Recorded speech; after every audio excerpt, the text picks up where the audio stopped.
যদি সারা জীবন এখানে আটকে থাকি? চলো আরেকটু অপেক্ষা করি, কেউ না কেউ তো আসবেই।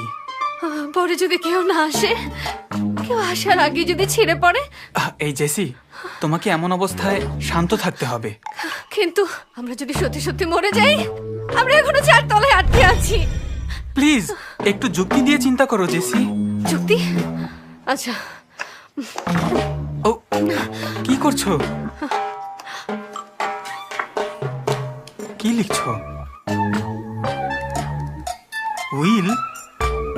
বাবা, জেসি, আমাকে বড় করতে গিয়ে তুমি অনেক কষ্ট করেছো, আমায় ক্ষমা করো। আমার ডেস্কের নিচে ড্রয়ারে ব্যাংক ও ইন্স্যুরেন্সের কাগজপত্র রাখা আছে।